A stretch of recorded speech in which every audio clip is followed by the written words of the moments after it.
Sup? Yo, I'm Hood. I am the boy. He's the boy. This is a very bittersweet moment right now. Um, for the wrestling portion of this video, all you need to understand is that my guy is still champion. His guy is not.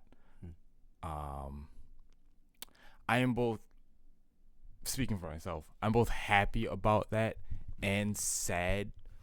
And I'm sad because I rode with you so that we could maybe celebrate together if he managed to win. With that being said, I actually never wanted CM Punk to win that. Yeah. Well, not never. There was a point in the feud where CM Punk turned me off of viewing him as the hero in this feud. That being said, as I was watching the match, I realized I can't really root for either one of them. Yeah, that's kind of the point. So that was that. But that's all Mania stuff. And I guess that's as good a place as any to start the conversation about Mania. Yeah, ladies and gents, this is the Wrestlemania episode. We're gonna give our thoughts, our opinions, talk about the match card and some other stuff. I'm pulling it up right now. And we will kind of talk a bit about how we felt about night 1 and night 2. And then, share our opinions. Generally speaking, what's your overall thoughts? Overall, if I had to rate it, I'd say WrestleMania as a whole really suffers from night 1. And as much as I liked night 2, I still think that brings it down to like 6.5, 7. It's still a passing grade, but that night 1 was rough. I think it was all right. I'm not delusional enough to not recognize the obvious difference between night 2 and night 1, but I'm just one of those guys who, like, as I was watching night 1, like, I see the problems everybody's talking about. They're just not big enough deals to me. Sure. I think the problem is that none of the matches were bad matches. They just weren't. It just felt like there was, every time we started taking a bite, the meal was done.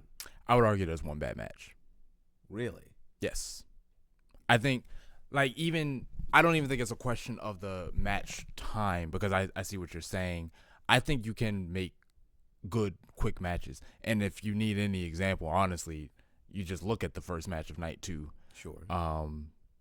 It's not the time per se. It can be, but it's not really the time per se. Usually it's what you do with the time. So I think the only match that was actually legitimately bad. Let me take a guess. Women's tag. No. Okay. I was all right with that. I mean, I wasn't blown away, but Sure. I was all right with that. Liv and Stephanie, I thought was actually not good. Interesting. And the reason, and this is gonna sound contrary to what I just said, but I think one of the main reasons that one isn't good is because that is one of the few matches that, because it was so short, actually hurt it, because it didn't do the feud justice. Yeah. It was built super well to have what felt like such a robbed payoff. Yeah, and honestly, what I can say about it is that it does, maybe it doesn't even mean to, but it does give a definitive answer to, well, which one of you is better. And this is what I mean by that. Like, they're built off of, do you deserve to be here, based off of my perspective. That's what all of that was about. Yeah. And so Stephanie losing doesn't necessarily answer that question. Like, you can deserve to be here and not be number 1. That doesn't mean you can't be. You can be number 2. Yeah.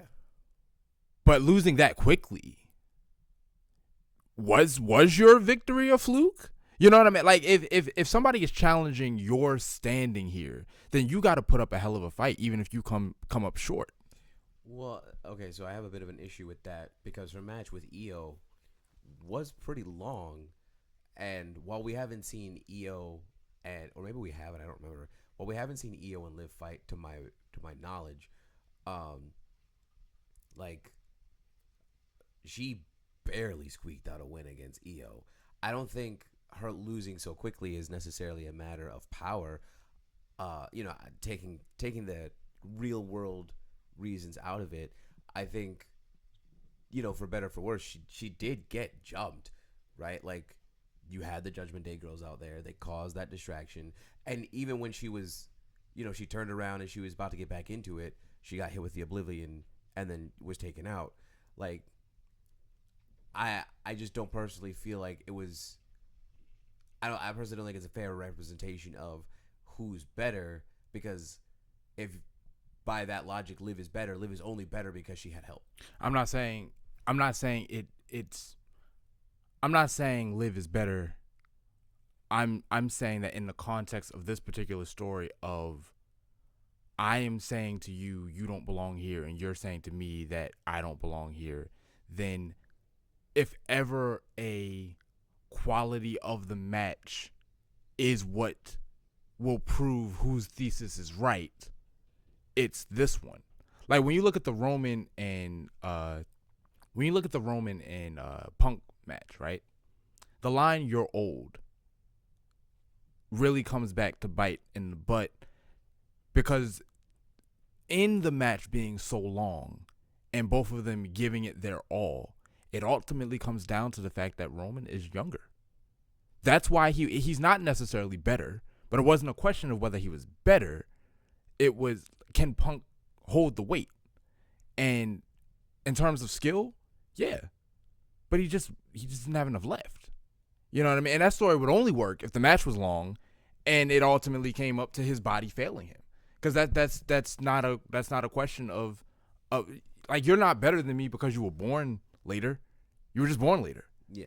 But with Liv and Stephanie, if you lose that quickly, then it does make it. I hear what you're saying. She didn't win the belt illegitimately, but a fight like that makes you wonder if she did. You know what I mean? Like and I don't think that's the vibe you should be going for, unless that is the vibe. Now, we haven't seen Raw, so yeah, and like I said, bringing the real world stuff back into it, I don't think that's what they were going for.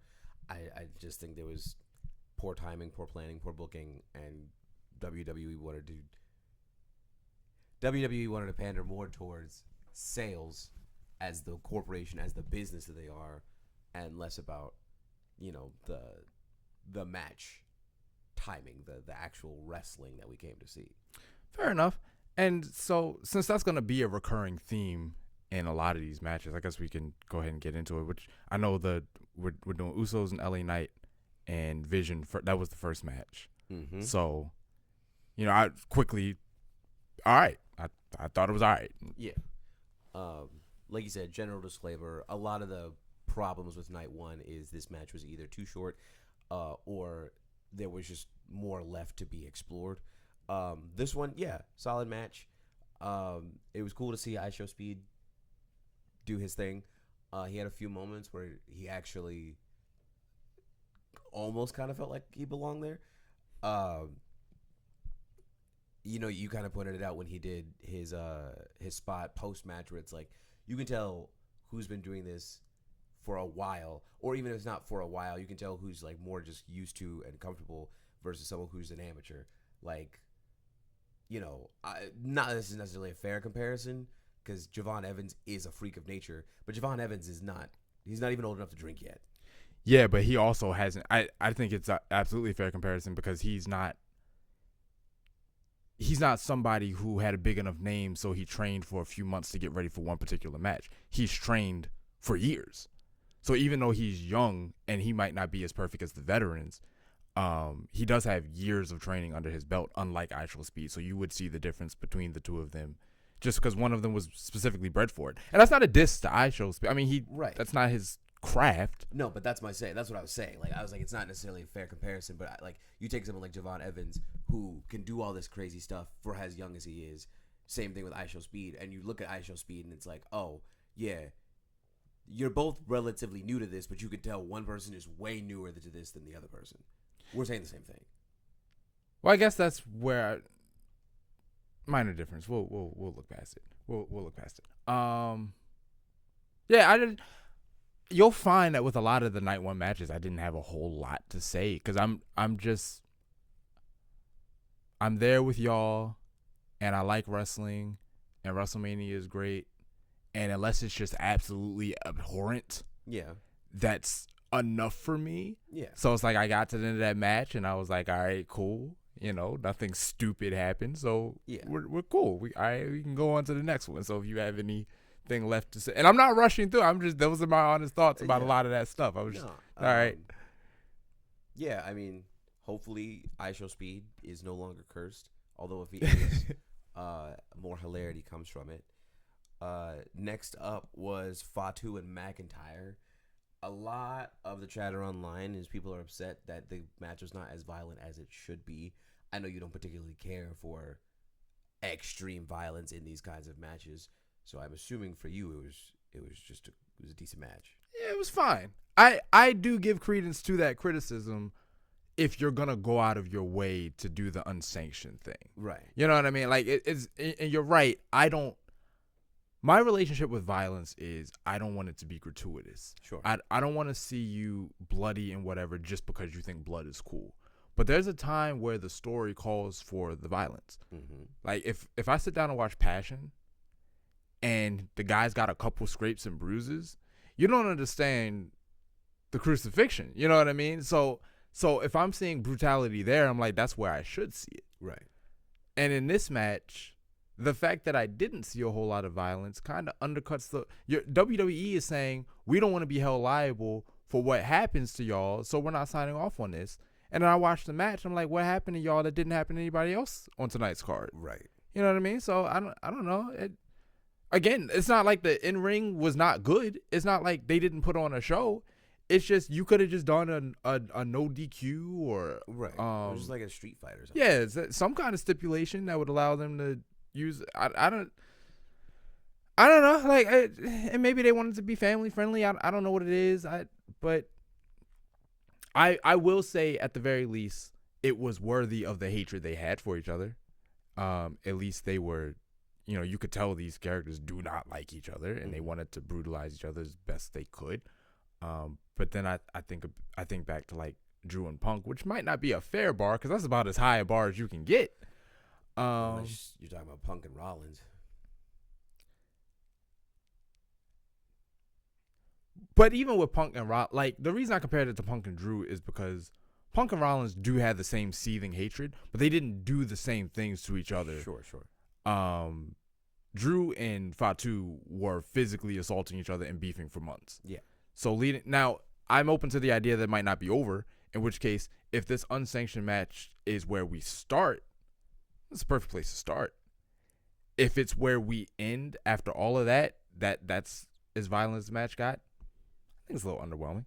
Yeah, and I do think that this is kind of wraps for this match. I think Jacob's going to move into. People think he's going to move into the title picture against Cody. I think, we'll get there. I think there's still a bit much for Cody to do and or take care of, so I don't think Fatu's moving up just quite yet. But with his momentum, there's nowhere really for him to go unless he goes into the U.S. title scene. But that, I know this probably isn't fair to say, but that almost feels like a bit of a demotion. Yeah, he would at least have to go Intercontinental, but that's on a different brand. Right. So, yeah, he is in a bit of a weird spot. You don't want to go backwards, but jumping into the world title might be a bit too far. Although, at the very least, he does have beef with Cody. So, if the title itself is too far, at least the person holding the title isn't. I don't think he actually has beef with Cody. Because when Cody had his match with Drew, Jacob was out there. I mean, I get you can make the argument Jacob was out there more to screw over Drew than to help Cody. But he had the opportunity to stop Cody from winning the belt, and he didn't. So I think whatever beef Jacob and Cody had is effectively blown over. Oh, fair enough. So I guess we'll just write off Jacob for the moment as to be decided. Yeah. After that, we had the women's tag. Get the obvious elephant out of the room. Paige is back. I know that doesn't really mean much to you because you weren't watching, but Paige, she was Soraya, which is actually her real name in AEW, but in WWE she's known as Paige. Very prolific NXT superstar that had a bunch of great years along the likes of AJ Lee, the Bella Twins, not Nikki Bella, Charlotte Flair. I celebrate your victory, as in the return. Like, because I saw all of y'all jump up when she. I'm glad y'all have that. Yeah. And given a few more years, I'll get to start experiencing things like that too when my people have been gone and they come back and everything like that. But at the moment, it's just like, I don't have these nostalgic attachments to these people. So I don't get to enjoy it from that aspect of it. Now, while I did say when she popped up that I figured they would win, my team did not win. I wanted the point for the competition, Sure. but my team did not win. Yeah, we were on opposite sides on that one, no matter which way you sliced it. So, wrap about that real quick. Personally, if there was, I guess perhaps not a bad match, but like if there was a match for me that was the least interesting, it was that one. Outside of the fact that it felt a lot shorter than it should have, it didn't really feel like anybody was doing anything in that match. I can agree because I'm trying to think back to something. Yeah. You know how I feel about multi-person matches. Not really my jam. I just kind of like straight grabs. But in these multi-person matches with 8 women, there's not one thing that's super memorable besides Paige returning. I don't know. For me, I wanted it to be Becky and Lyra just because not only do I feel like it's their time, they've been working so hard and busting their butt and really trying to climb these ranks, but also, I think it would have been really poetic for for Bayley to have this WrestleMania moment where she got attacked last year and wasn't able to come through. So now she's here this time and gets to walk out as champion. That's what I was hoping for. I think if I would have one criticism for the match, and maybe I just don't remember it well enough, but I feel like the defending champions weren't active enough in it. This is fair. And I don't mean that they had to be the ones to take the pin, because I actually, in situations like this, as unsatisfying as it can be, I like the idea that the person with the title doesn't get pinned, because that's the whole risk of it. Mm-hmm. So I don't mind that they're not the ones who took the pin to lose it, but I do feel like they were just kind of like not around. I mean, they had a little bit to do with it, and then I felt like it feels like they got written off rather early. Yeah. And when Alexa gets pinned, because she's the one that took the pin, right? Mm-hmm. When she got pinned, it wasn't even like a moment where Lash or Nia almost got there and was like a second too late. It's like they were nowhere near it. Well, actually, I saw this on the replay. Right as the ref goes down for 2, Lash is just getting into the ring, but she can't make it in time for 3. Oh, okay. I must have missed that. Well, at least there's that then. I just wish they had been more prominent. As like, y'all have the most to lose, you know what I mean? So you should be fighting the most desperately. I don't know if this is a fair assumption to make, but my guess is the fact that they're the 2 biggest women on the roster. So without effectively jumping them, how do we deal with them, right? Because all these other women hate each other so much, so we obviously can't get them to work together. So if we can't get them to work together to take care of the actual 2 biggest threats, we're just going to have to compromise by making the threats nerfed, which I don't like and I don't agree with, but I feel like that's how they went about it. If you feel like you got to nerf the threat at that point, then the writing's on the wall for who should win the match. Like they should just win it. You know what I mean? I don't know. Well, hopefully it will either give them an opportunity to get a rematch and maybe get the titles back, or I don't think they're going to be holding these belts for long. Agreed. Or, and maybe this is the better idea, especially with the winner of a certain other match that we'll get to, the singles division could use some strong folk. Agreed. That could, and Lash Legend, if not a strong name, because she's fairly new, is at least the physical threat. Yes. So maybe move her in that direction so she can add a little something. I mean, do you think she's ready for the main event scene though? It's one way to find out, but also I kind of think we're in that place where it's like we kind of need to experiment, or else we're gonna end up having the same problem we were already having. That's fair. And if you don't want to risk it too badly, do the matches on SmackDown. Sure. And they don't have to go to conclusion, and you can save that for a PLE or whatever. But you have your weekly shows and your lesser PLEs, I would think, for that very reason. So take advantage of it. And of course, Nia is always an option, even though we've seen that before. But you don't got a whole lot of and you could throw Charlotte back in there. And, the IWC is very vocal on please split up Alexa and Charlotte. I personally don't want that. I know it's gonna come, but I'm actually I like them being together. Yeah, you know my philosophy on tag team. I don't think they have to split up for one of them to compete. Sure. I think you don't really have to start telling that story unless they win. Right. So don't. They're saying the same thing about Io and Rhea. Like, why they got to split up? I know they will at some point. Right. A prime example is the New Day. Right. Every member of the New Day was going after separate titles. Big E just so happened to be the one to get the big one. Yeah, let's do more stuff like that. There's especially groups of 3, groups of 4. Like we have enough bandwidth to expand a little bit. I think the problem is jealousy. Right, jealousy is such a strong motivator as a storyteller. So it's like, well, you have this belt and I don't have this belt, and that makes me upset. So this is why I'm going to turn on you. Like, just having genuine, wholesome, hey, we are so close. I'm so happy you have this. Like the New Day, like Io and Rio, right? I said Io and Rio. Io and Rhea. Like, having these just like, wow, I love you and I'm so happy for you. I don't even want the belt because I want you to have it. Like, that's not interesting from a viewer standpoint because people are bloodthirsty. That's why we have multiple belts. That's true. That's the way I see it. All right, so next up we got Becky Lynch, AJ Lee. Probably at least up until this point, probably the best match so far. I knew Becky was gonna take it back. It just felt right. There's no way you go 4-0, and your name is also Becky Lynch. Like, yeah. And while I don't always harp on this point because we don't really know, we just speculate. A lot of people were saying, AJ is not gonna be around, so she wouldn't have it. We don't really know that she wouldn't be around, so I wouldn't go into the match with that mentality.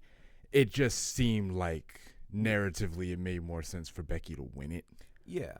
And once she came out with them children, it was that's raps. I don't know why WWE likes to do that. Like I just it feels a bit mean-spirited. Well, it's to give these kids this like wholesome moment because they might not know, but it's kind of the thing that the superstar knows. Hey, they're not gonna make it through this match while still champion, so enjoy it, have fun with it, because it's gonna come to an end. But it feels like you exclusively do that with them when you know they're gonna lose. Why can't you do it? Why can't they come out with the children or whatever on days where they're gonna either win the title or retain the title or whatever? Like, at least sometimes, so the children can be happy. It feels like they go out of their way to do it when there's gonna be heartbreak. It's to soften the blow. We're grown. Not all of us. Children still watch this show.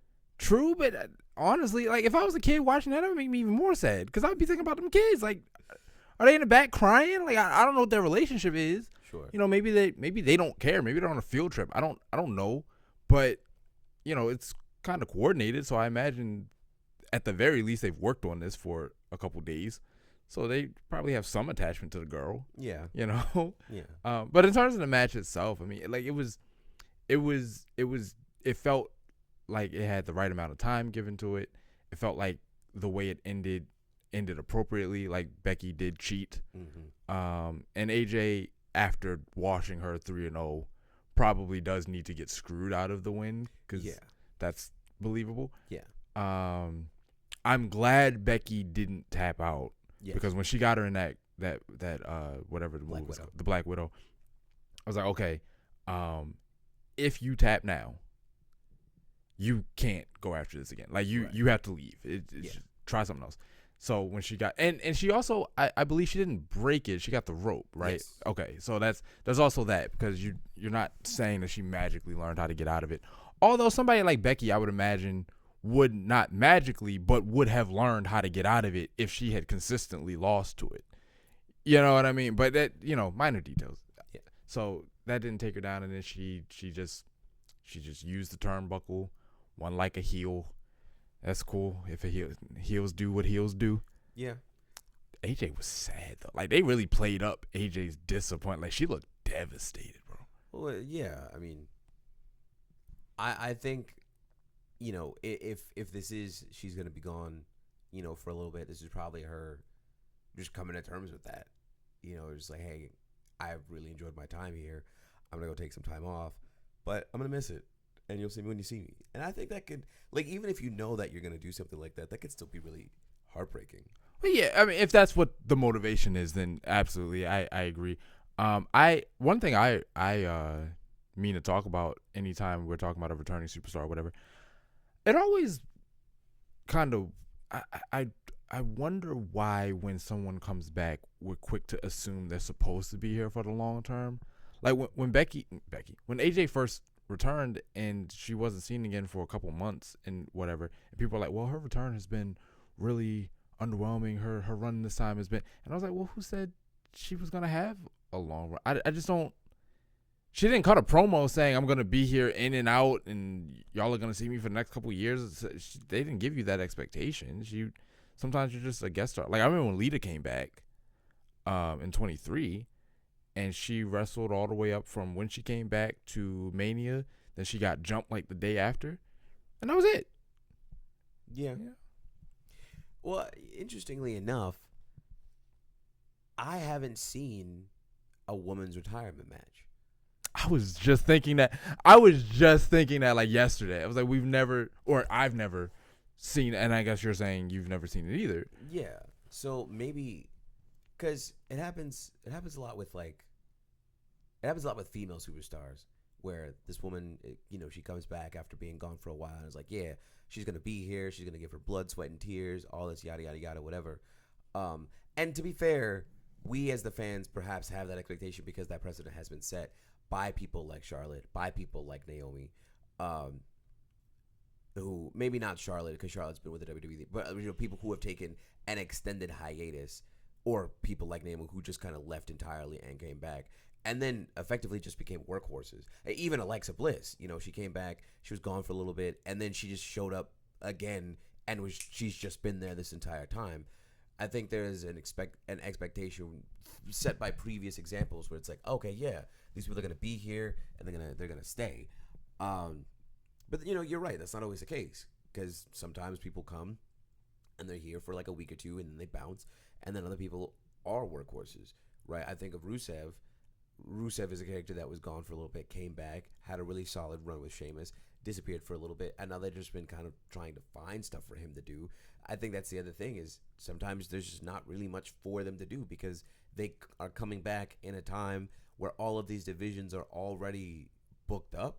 So what are you supposed to do? Because you can't just insert yourself in a feud that's currently existing. You do have to wait until the feud's over. Man, I would kill to be in that writer's room to see. Now, admittedly, I do understand it a little bit because I'm working on the script. Well, more so making the final touches for the script for this year's production, right? And there were a couple of times where I was not satisfied with the amount of time a particular character had or something like that. I wanted them to have an additional scene or something like that. And I'm looking at it and I'm like, I don't know where you go. Right. And so I'm sure it's not as arbitrary as it at times feels. Because a lot of times it just feels like we're not doing anything. That we could certainly put one of the guys that's not doing anything in this spot of not doing anything. It seems like I know you haven't established a story, so maybe start one. Right. But maybe, maybe it's just not that right. That like, simple. Like when AJ came back for the first time, it was to help out Seth, or it was to help out CM Punk against Seth and Becky. And she did that, and every other like prominent storyline for her as a women's wrestler was already booked. So it's like, okay, well, I'll go back to selling my books and doing press tours and signing autographs and just kind of living my life. And then when somebody has a vacancy, I'll hop in there. And I think that's the case. Yeah, fair enough. What's next? I Uh, think I know what's next. Next up was the best match of the night, arguably, but the best match of the night, which is Gunther versus Seth. Well, for biased reasons, I don't agree it's the best match of the night. But for unbiased reasons, second place, for sure. Like, I mean, like, easily. Yeah. That's the first one I really, really liked. Like, Yes. I actually. Yeah. Now, at the same time, I expected a little bit more from a Gunther Seth. You know, just in terms of like the match itself, I expected a little more. Sure, but that's where you get into the length issue. Well, I don't even think it was a length problem. I just mean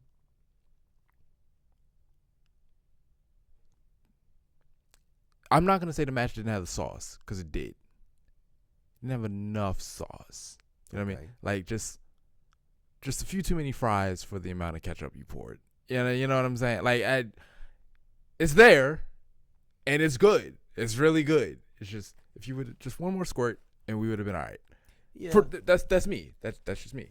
I mean, for what it's, I think they had really great chemistry. The breeze, the stomps, the chokeouts, all that other stuff. I have no complaints with the match. Again, I wish it were just a couple minutes, like 5 minutes longer. But overall, I think what they were setting up for, because of all of the matches that were, this is an impromptu match. This was the impromptuest of the matches. Ironically, one of the best ones. Right. So figure that one out. Yeah. So, with the time that they had both to build the feud and to like try and I don't know how it works backstage. Maybe they choreograph this stuff. Maybe they just kind of do it on the fly. I know it varies from superstar to superstar. If it was, hey, we're gonna try and choreograph some stuff and then go out there and throw it all together. There are definitely some cracks in there. One of those like I said, best of the situation type beat. They even brought Braun back without doing the mask. Yes. And I'm glad that they waited. Well, actually, no, they didn't. I was going to say that I'm glad they waited until the match was over, but I guess it technically wasn't, because that's how Gunther won the match. But I'm at least glad that we got enough wrestling before we got our shenanigans. And I'm glad that the shenanigans, it was the one thing, and so it caused it didn't feel like it was overblown. It didn't overstay its welcome. One spear, caught him off guard, gets choked out, call it a match. Do you think of all the matches, this might have been the one where it would have been appropriate for the interference to get the match thrown out?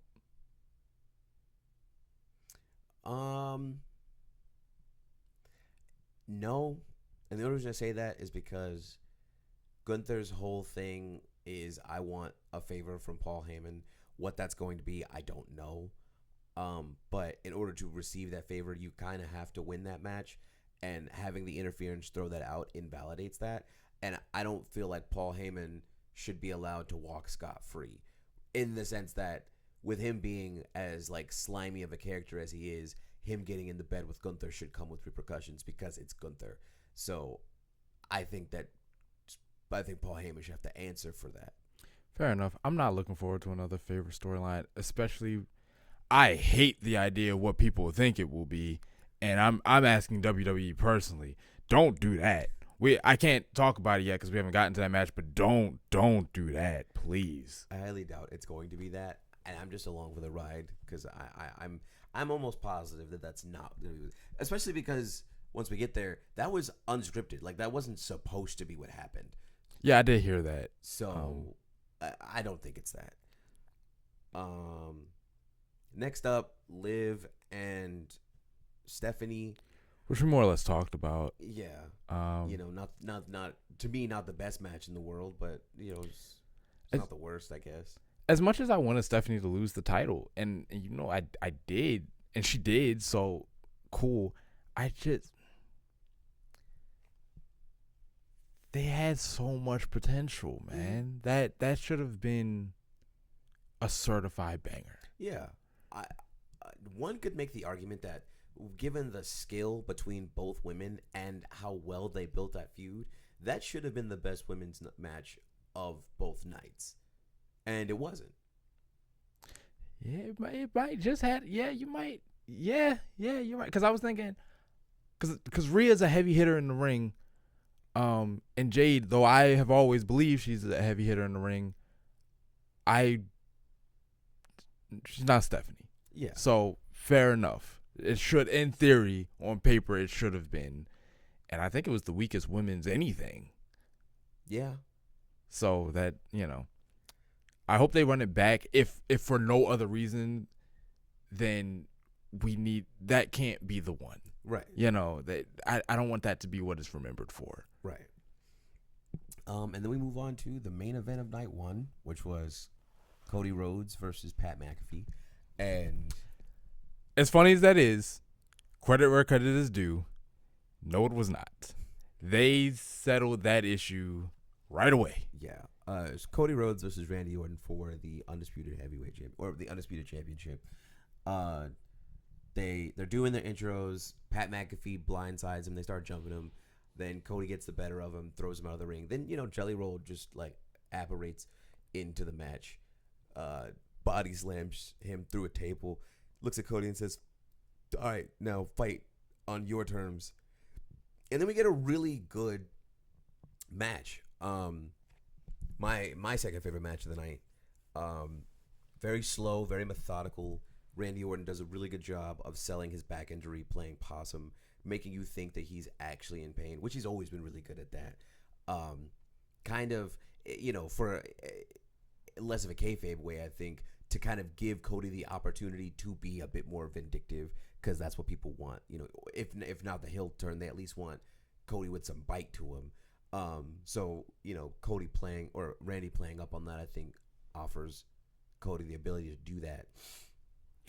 This is one of those matches that really frustrates me, people's reaction to a match like this. And I shouldn't let that kind of thing bother me, but I see it, so I want to talk about it. Because WWE is one of those companies that, for the most part, you're going to feel like they're not listening to you. They're going to do what they want to do most of the time, even if it seems they are obviously doing the wrong thing. And what were people's biggest complaints going into this match? The Pat McAfee stuff and the Goody Two Shoes Cody stuff. They get rid of Pat immediately, and then they basically have Cody fight the match as a heel. Basically, you don't get a full turn, but you get some nuance. You get some facey Randy and some heely Cody, and the response is, "This was a really confusing match." What? You've been wanting character work and all this other kind of stuff, and like all this whole time you're like, I missed the backstage segments where these characters really develop or whatever, and then they give you a nice middle ground story where the Viper, who will do anything that it takes to win, kind of takes on the more sympathetic angle, and Cody's like, you know what, last year I let Cena kick me in the balls and it cost me my title. This year I'm not gonna make that same dumb mistake, and I'm gonna feed into this. And it's not enough. Like, y'all not, because the way I was watching it, and I don't want Cody to go heel, but it seems like the writing's on the wall. So if that's what it's gonna do, that's what he's gonna do. But I do appreciate, because I was worried that Cody losing a second time in Mania is just a bad look for the guy who calls himself QB1. So I was wondering how you were gonna get yourself out of this catch-22 situation, because nobody wanted Cody to win. 99.9% of the people watching didn't want Cody to win. But it wouldn't make a whole lot of sense if he didn't win, because it would mean he didn't learn his lesson. So I think they found a really creative way to do it. They were like, you know what? We're just going to bite the bullet, have Cody listen to those voices, because he also cut that promo. I'm finally ready to listen to the voices. So if he didn't do that, it'd have been phony. And then people are saying they couldn't make sense of the ending, which maybe I'm being pretentious, but it seemed obvious to me. They were like, why did Randy RKO Pat? To me, it seems Randy had Cody pinned. Pat runs in, gives probably the slowest count I've ever seen. Cody kicks out, and Randy's like, well, if you're not going to hand me the match, you are ostensibly useless to me. Yeah. I made the joke that night. I was like, if you really wanted him to win, he would have counted a lot faster than that. That's what I'm saying. And at that point, you just cost me the match. Yeah. So I'm going to... That seemed... Was that not obvious that that's how they... That's what they were trying to say? Because everybody's like, well, you know, they're just... Everybody hates Pat, so they just forced the Randy... He blames Pat. Yeah. And he was so vindictive, and he wanted to get even so badly, he turned his back, and he forgot that Cody ain't a pushover anymore. You got into this match by doing that to him. Mm-hmm. And so you lost the match by forgetting how you got into the match. I think that's a wonderful story. Like, I just don't get what people are confused about. Well, I don't think people are thinking about it that deeply. I think part of the issue with the IWC is that they look, or rather, figure out how to say this correctly. I think they use realism to explain fake stories, or I guess scripted stories, right?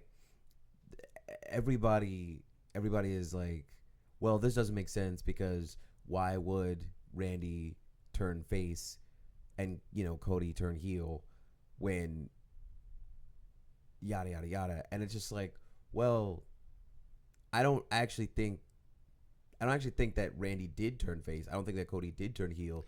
I think these are two people who have been effectively trying to climb this mountain and are punching each other in the face because one person just wants to be at the top of the mountain.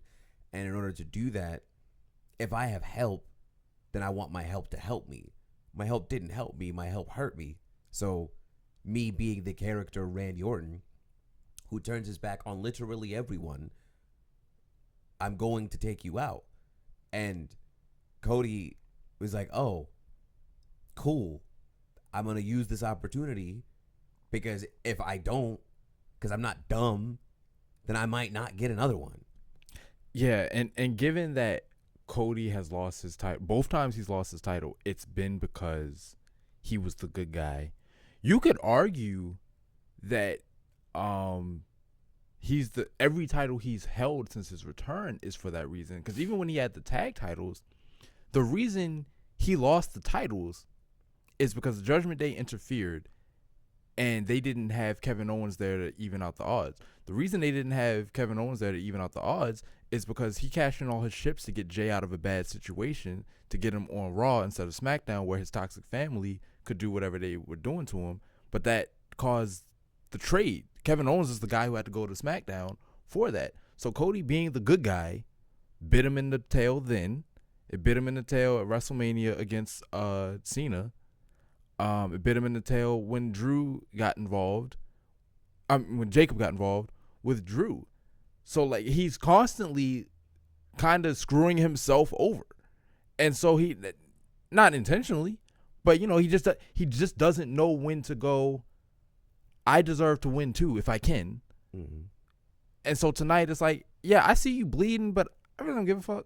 Like, yeah. I know you're on your knees, but I really don't care. I know your back hurts, so that's what I'm gonna hit. Right. Because I value this thing. So I'm gonna fight it. I'm gonna fight for it like I want it. Right. You know. So I don't know. I think if the rumors of this behind the scenes power play is true and TKO really screwed WWE over and they were like, look, this is what you're gonna do, I think they did really well with what they had to work with in that regard. And it's not just because my guy won. Yeah. I think that the story serviced Cody winning. Yeah. Before we move on to night 2, post-match, what are your thoughts?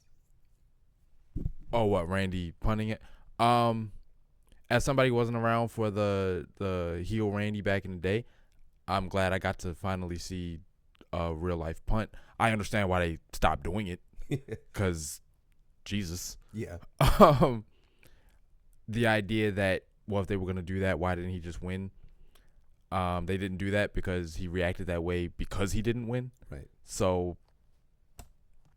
Well, there was some chatter that perhaps his heel turn wasn't going to happen until Mania, right? They were going to go into the match as boys, wrestle it out, and then if he lost, then he would turn heel on him, or because like that doesn't really wouldn't make sense if he did it if he won, right? So it's like Cody would retain, he wouldn't get the 15, then in a fit of rage, he turns on Cody, and that's how we get Randy Orton heel. Which I think it's played out because that's what KO did. yeah, And we Yeah. would have had 4 weeks of you're my brother and I can't wait to have a good old wrestling match. Like and what we got wasn't much better, but you know, I think if you can have a good guy and a bad guy. yeah, They did start to make the same mistake they made last year because people just don't want to boo Randy the same way they didn't want to boo Cena. mm-hmm. And I do think WWE has a problem with recognizing who the fans do and don't want and when they do and don't want them. Mm-hmm. Spoiler, no spoiler. It looks like they're learning that lesson with Sammy. Like they just and they had Cody leaning into it because you could see him interacting with the crowd during the match. He was like, "Oh, they're booing me," and he kind of mocked them. Like he pointed to his ears, like, "Okay, cool. If you don't like me, I'll give you something not to like. It is what it is." So if they are taking those notes and really, crafting their story, accordingly, then I'll give him credit for that. I just don't know why you would try this a second time from the offset. It doesn't work. Well, my personal belief outside of the whole ticket sales thing is I think that's why they brought in Pat McAfee, because Pat McAfee, I mean, outside of the whole TKO stuff, like I think TKO stuck their hand in where they didn't need to, but also like Pat McAfee is such a milquetoast option where it's like, oh yeah, this will work, not realizing that they weren't booing Randy, they were booing Pat. I just can't imagine. And I'm trying to think, because I like football, but I'm not like a huge fan. So I'm trying to think, what outside of wrestling am I attached to enough where I'm sitting there looking at WrestleMania tickets and playing airfare and hotel and all that, and I'm like, I'm not doing this because this is too expensive. And then I see that one person who's from something that I watch is going to be there, and I go, you know what? I wasn't going to go. But, like, this Pat, even to people who watch his show and are super into football and remember when he was a punter for the Colts, I believe, and everything like that, was he really the different? Like, was there a guy who was, like, he had the mouse over accept or cancel, and he was deliberating, and then he saw the Pat promo, and he was like, all right, cool. Like, is that guy real? Like, is he really out there? I mean, it's got to exist for everybody. I'm sure if Dirty Loops was going to be there to sing the national anthem, you would have been there. No. To sing the anthem? No. I wouldn't. It wouldn't have. It would have been nice sprinkles if I was already going. Nice sprinkles to the ice cream that is WrestleMania if I was already going. To hear that they would be there to sing the anthem,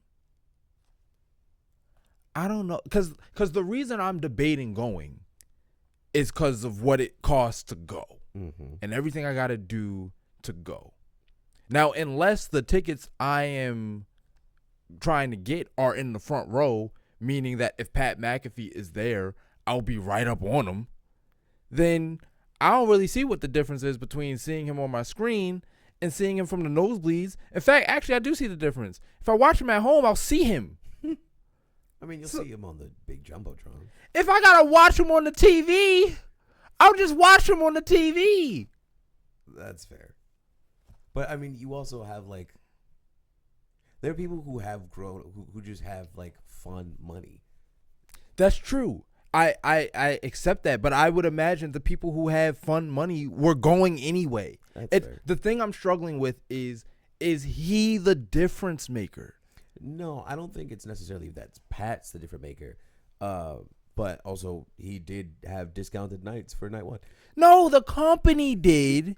He just announced it. Like, if you saw a surge in prices after you announced that you were cutting 30% off, I would argue anybody could have come out and said that. Yeah. And you would, like... I also think it's funnier, moving into night 2, I also think it's funny that there were more people in attendance on night 2 than there were on night 1, even with the discounted prices. That's hilarious.